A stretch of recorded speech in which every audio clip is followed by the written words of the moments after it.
Lo dijo en la primera hora. A las 7:10 en la mañana vamos a comenzar con la ronda de entrevistas correspondiente a la jornada del día de hoy, agradeciendo a nuestra audiencia, como siempre, conectada con nosotros. El conteo rápido en Colombia, vean ustedes que de estas cosas también hay que aprender, ¿no? No he escuchado o no he leído en ninguna parte denuncias de fraude, que amenazo con incendiar Bogotá, nada de eso he escuchado yo en las últimas horas. Se dio la primera vuelta electoral en Colombia, donde el voto además es facultativo, es voluntario, no es obligatorio. Y habrá pues balotaje o segunda vuelta el próximo 19 de junio. Como estaba previsto, Gustavo Petro ganó la primera vuelta, pero no le alcanzó para ganar en primera vuelta la presidencia de Colombia, y se enfrentará el 19 de junio en segunda vuelta con Rodolfo Hernández. Gustavo Petro alcanzó el 40,32%, es decir, 8.527.768 votos. Rodolfo Hernández alcanzó 28,15%, 5.953.209 votos. Y en tercer lugar se ubicó Federico Gutiérrez, que alcanzó el 23,91%, 5.058.010 votos. Cifras del conteo rápido, conteo oficial, pero que ya evidentemente nos permiten conocer que habrá segunda vuelta en Colombia. Hubo 8 candidatos presidenciales. Los 3 primeros tuvieron estos porcentajes, 40%, 28%, 23%, y el cuarto, Sergio Fajardo, alcanzó el 4,20%. A diferencia del Ecuador, donde hubo 16 candidatos presidenciales en 2021, en Colombia hubo la mitad, 8. Que también eso debería llamarnos a la reflexión, ¿no? Colombia es un país muchísimo más grande, con un componente poblacional muchísimo más grande, y solamente tuvo 8 candidatos a la presidencia de la República. Aquí, con 13 millones de electores y 17 millones de ciudadanos, de habitantes, 17 millones de habitantes, 13 millones de electores, tuvimos el año pasado 16 binomios presidenciales. ¿Cómo leemos la política y lo que ha pasado en la hermana República de Colombia? Nos contactamos vía telemática con la politóloga Selene López. Ella, por cierto, está en Bogotá, Colombia, y nos atiende porque estuvo conociendo in situ, de primera mano, información sobre el desarrollo de estos comicios en el hermano país. Doctora Selene López, bienvenida, buen día, ¿cómo le va? Buenos días, Fabricio, buenos días, Belkis, es un gusto estar con ustedes en Sonorama. Todo va muy bien. Yo añadiría algo que dijo usted, Fabricio, de que no solo son 8 opciones electorales, sino son 6, porque Ingrid Betancourt y otro binomio presidencial declinaron su candidatura. Entonces, Luis Pérez declinó.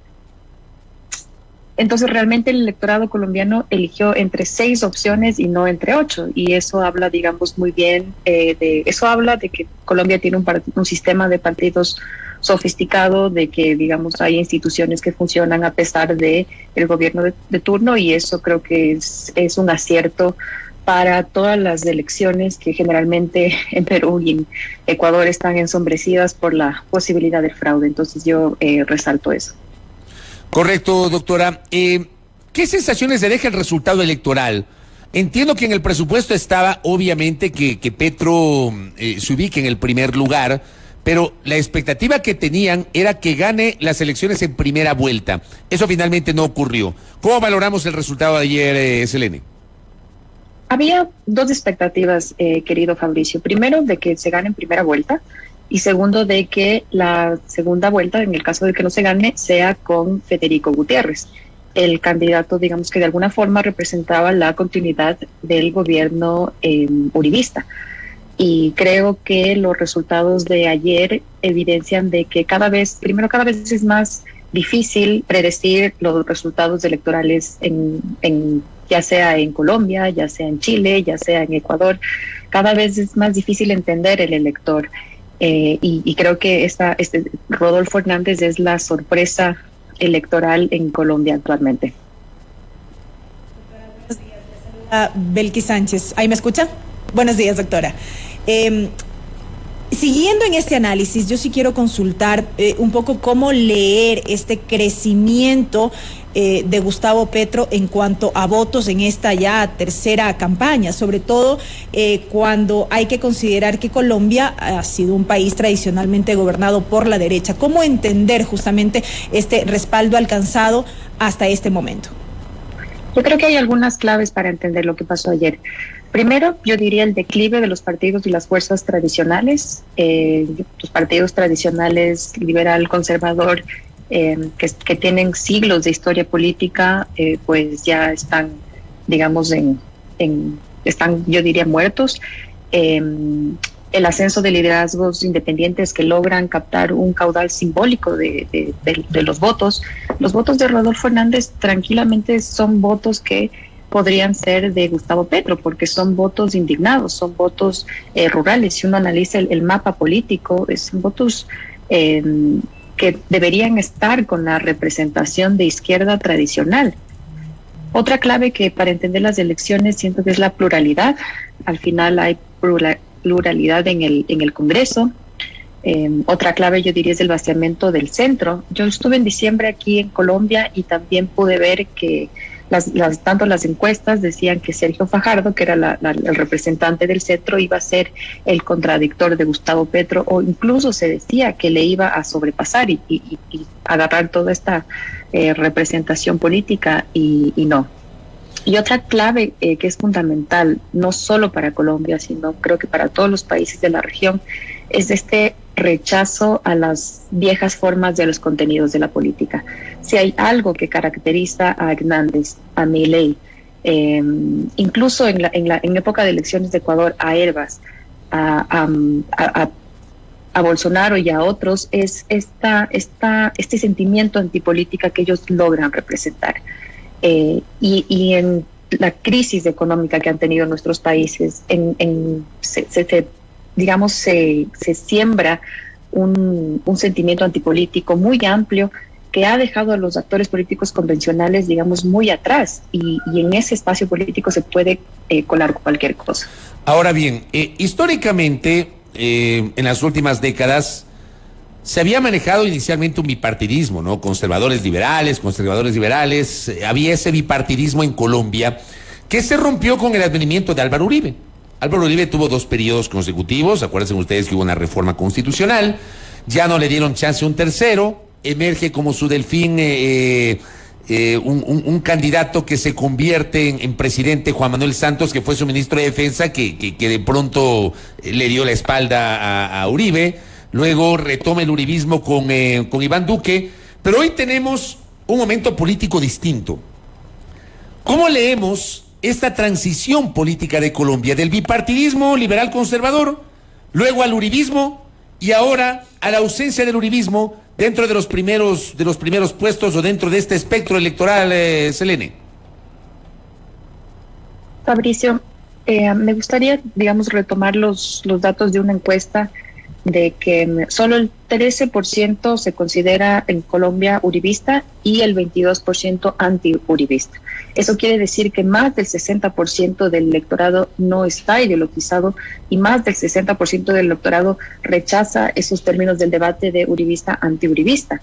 Yo siento que en todas nuestros sistemas políticos hay nuevos términos del debate, hay nuevas formas, hay rechazo a las viejas formas, hay nuevos contenidos de la política, digamos, después de la pandemia y después de que nuestras economías han sufrido tanto, hay nuevos términos del debate, hay nuevas configuraciones de la política, ya no son los conservadores versus liberales, ya no son los uribistas versus los anti-uribistas, sino que hay un caudal de representación libre, no ideologizada, y que digamos ahí están la mayor parte de los electores. Yo creo que ahí es donde tiene que tanto el candidato Petro como el candidato Hernández buscar los votos en esta segunda vuelta. Ahora, algo que sí, un término de un clivaje fundamental en estas elecciones sí va a ser el tema de el cambio versus la continuidad, porque Colombia ha vivido más de 20 años bajo un mismo modelo económico, bajo un modelo político, y el 61% cree que para que Colombia progrese hay que cambiarlo todo radicalmente. Pero ese modelo nos referimos al uribista, el modelo uribista. El modelo uribista sí, pero me refiero más como el modelo económico, el modelo social, que no solo es la representación política uribista, sino cómo se conduce la sociedad en estos años, es decir, temas de desigualdad, temas un poquito más amplios que la representación política. Pero, por ejemplo, ahí, si me permite interrumpirle, doctora, ahí para entender un poco, porque yo ayer he escuchado de tantas cosas que se dicen, ¿no? Hay una senadora, una congresista de Estados Unidos, vi un video ayer donde decía que los colombianos, ¿cómo es posible que voten por Petro si Petro es terrorista, si Petro es comunista, si Petro es marxista? Yo cuando escuchaba eso, lo primero que se vino a la cabeza es, a ver, ¿será que entienden el pensamiento del común de los ciudadanos colombianos para entender por qué un candidato del centro hacia la izquierda hoy estaba liderando la intención de voto y termina ganando la primera vuelta, aunque no le alcanzó para ganar en primera vuelta? Porque claro, la izquierda también en las últimas décadas, ¿qué será? 50 años, 60 años, no sé, no ha tenido una presencia potente a nivel electoral, justamente por la situación de violencia, el terrorismo, la subversión que enfrentó Colombia durante más de medio siglo, Selene. Bueno, yo creo que los resultados de Petro son resultados muy favorables, a pesar de que no le alcanzó. Siento que es más un tema de expectativa. Cuando uno tiene una gran expectativa de ganar en primera vuelta, pues la desilusión también es grande. Pero si uno se pone a analizar los datos, tiene más de 2,5 millones más que todos los votos del pacto histórico el 13 de marzo. O sea, recordemos que hubo las consultas entre los partidos el mismo día que hubo las elecciones en el Congreso en marzo. Tuvo más de 2,5 millones que el segundo, es decir, la distancia de Hernández es muy amplia. Tuvo más de 3,5 millones que la primera vuelta de 2018. O sea, Petro es la tercera vez que lo intenta.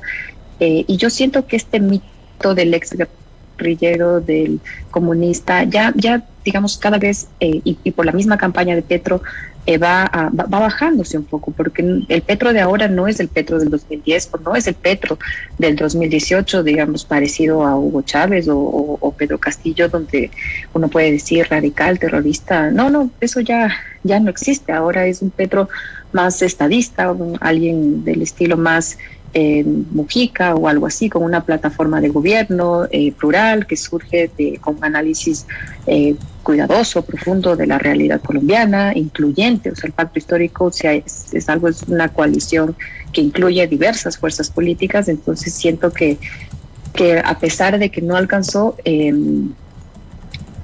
crece políticamente y pues van a haber muchos intentos de apelar a ese miedo. Apelar al miedo va a ser algo que es fundamental para esta segunda vuelta, porque si bien la gente de aquí de Colombia quiere cambio, el tipo de cambio que quiero es un cambio seguro, un cambio con confianza, un cambio certero, no un salto al vacío. Entonces siempre las estrategias de apelar al miedo van a ser efectivas frente a las figuras progresistas de izquierda, y lo vimos aquí, lo vimos en Ecuador con todo esta narrativa de que nos vamos a convertir en Venezuela. Es decir, apelar al miedo siempre va a ser algo que los adversarios de las fuerzas progresistas van a tener en su radar. En este sentido, Selene, 2 preguntas puntuales. Con los resultados que hemos conocido hasta el momento y la expectativa justamente por esta segunda vuelta electoral, ¿diríamos que Gustavo Petro llegó ya a su techo electoral con este 40% alcanzado? Y de otro lado, ¿qué habrá de pesar en estas próximas semanas para que uno de los 2 candidatos logre hacerse de la presidencia de Colombia? Esa es una muy buena pregunta, Belkis, sobre el techo electoral que tiene una fuerza política. Yo creo que las personas que quieren cambio y las personas indignadas son mucho más de las personas que están votando por Petro. ¿Cuál es la clave ahora en estas elecciones? Que logre convencer a todos los indignados, que logre convencer a los sectores populares que incluso están con Rodolfo Hernández de que esta es la opción viable de que esta es la opción, digamos, de que este es el cambio. O sea, quien represente el cambio en estas elecciones es quien se va a llevar la presidencia de Colombia. Y ahí pues es muy interesante esta elección, es muy importante seguir esta elección porque no solo se juega el futuro de Colombia, porque no solo puede cambiar, digamos, históricamente pueden llegar dos independientes al poder, sino porque empezamos a ver aquí, como en otros lados, nuevas formas de hacer política. En Colombia hay un rechazo a las viejas formas, un rechazo a los contenidos de la política. Si uno analiza quién es Rodolfo Hernández, es muy parecido a Milei, es muy parecido a Kast. Comunican lo que los políticos normales no se atreven a decir, son políticamente correctos, incluso tienen expresiones misóginas, xenófobas, antimigratorias para darle sentido a la insatisfacción social que se ha sembrado en los últimos décadas. Y siento que tanto Petro como las opciones progresistas tienen ahora el reto de explicarle a la gente por qué las desigualdades. Las izquierdas, digamos, tanto en Ecuador con la elección de Arauz, yo me acuerdo muchísimo, no consiguen articular un discurso claro y accesible para explicar por qué le estamos pasando tan mal ahora. Y, digamos, estos populismos radicales de derecha sí lo logran y dicen, no, es que la culpa es de los venezolanos, es que la culpa es de, o sea, logran explicar la insatisfacción social y logran darle un sentido y logran ser algo que falta mucho a nuestros políticos ahora, logran ser auténticos.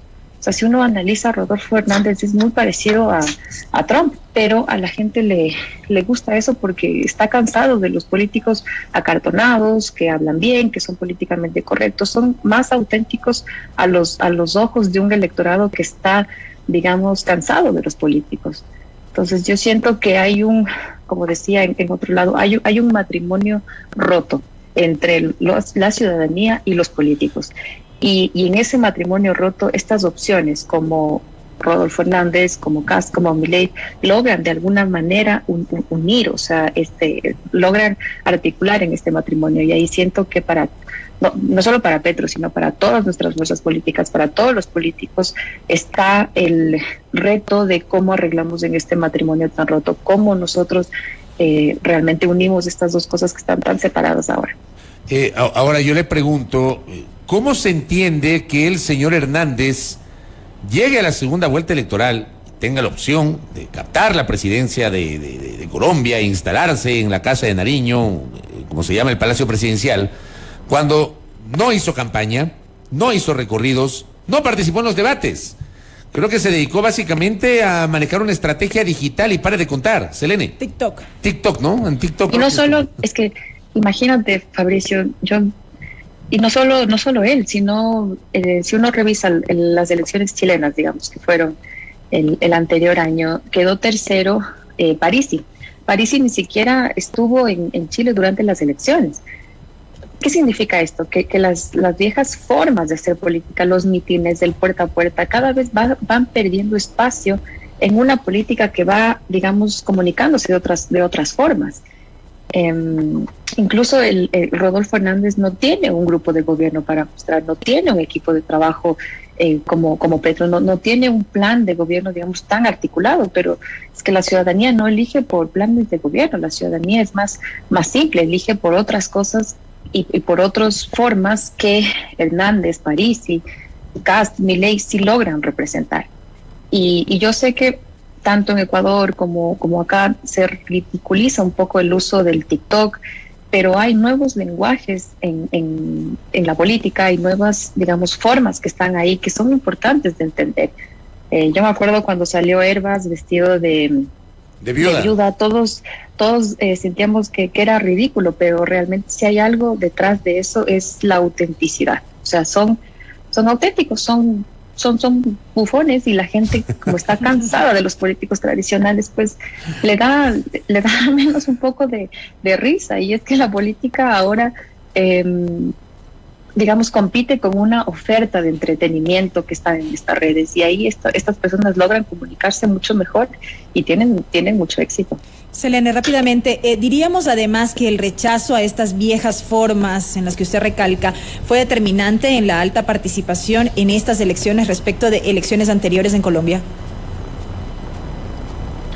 Sí, yo creo que si algo hicieron, digamos, todas las candidaturas fue movilizar los votos, ya sea para un lado o para otro, pero hubo una movilización. Y también yo creo que también hubo una fuerte los resultados electorales, los resultados de participación, disculpe, fue también porque Colombia ha sido una sociedad muy golpeada, que tuvo un paro en 2019 muy fuerte, y pues está todo movilizándose ahí, hay gran descontento con sus dirigentes, partidos, gran crisis institucional, y pues las elecciones siempre van a ser la forma de expresar también ese descontento. Entonces, teniendo en cuenta que vino de un paro muy fuerte, y tomando en cuenta que todas las campañas movilizaron el voto, pues es normal tener esos resultados electorales, y es sano la participación, sobre todo en sistemas de partido que tienen el voto facultativo. Y con esto cierro, Selene. 19 de junio, entiendo, será el balotaje o segunda vuelta, es decir, quedan 3 semanas para aquello. Es un tiempo relativamente corto. ¿Cómo visualiza usted estas 3 semanas de campaña de cara a la segunda vuelta? Yo creo que hay 2 términos clave que van a definir la campaña en esta segunda vuelta. Primero es el cambio y segundo es el miedo. Quien a los ojos de los electores representa mejor el cambio, digamos, va a tener un mejor resultado electoral. Y segundo, quien logra, digamos, meter más miedo a su adversario. Porque no es desconocido que la candidatura de Petro, o sea, digamos, detrás de la candidatura de Petro hay estos miedos de que se va a convertir en Venezuela, de que va a expropiar, o sea, muchísimas cosas, siempre se apela al miedo.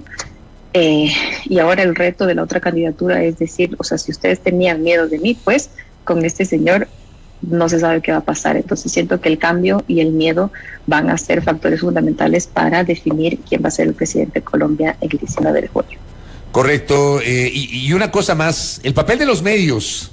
Selene, usted que está ya en Colombia desde hace algunos meses, en Colombia los medios tienen una posición, y yo me imagino que habrán tenido una posición y seguramente van a ser unos actores clave en la campaña de segunda vuelta. Selene. Yo me atrevo a decir, Fabricio, que el candidato de los medios era Federico Gutiérrez, y que haya pasado Rodolfo Hernández, que no tuvo esa presencia, digamos, en los medios tradicionales tan grande, es un mensaje de la ciudadanía de Colombia de que, si bien los medios son importantes porque marcan agenda, porque pues siguen siendo muy importantes, tienen televisión, tienen radios, etcétera, cada vez digamos menos, cada vez van perdiendo un espacio. O sea, cada vez son parte también de las instituciones políticas que están en crisis. Y que Rodolfo Hernández haya llegado, que llegue personajes como Parisi, que ni siquiera se pasó por Chile, es un signo de que la sociedad está cambiando y de que las personas ya no se informan solamente por los medios tradicionales, sino que las redes sociales ganan espacio cada vez más importante en sociedades como las actuales. Es interesante lo que plantea, aunque no tengo dudas que el candidato de los medios en la segunda vuelta será Hernández. De eso estoy convencidísimo, porque algo conozco del manejo mediático colombiano, Selene. Más que el manejo mediático, conocemos de cómo opera el establishment colombiano. Por supuesto. Y pues ahí ya van a decidir candidato, sin duda. Sin duda. Selene, gracias por estos aportes para conocer su punto de vista sobre lo que ha pasado en Colombia. Un abrazo, Selene. Gracias a ustedes, un abrazo, Fabricio. Gracias a Selene López, politóloga, quien está residiendo ahora mismo en Bogotá. Nos ha presentado una aproximación del resultado electoral. El próximo 19 de junio, Colombia decidirá su destino entre Gustavo Petro y Rodolfo Hernández, que se convirtió en la sorpresa de este proceso electoral. Primera plana, todas las noticias, todas las voces.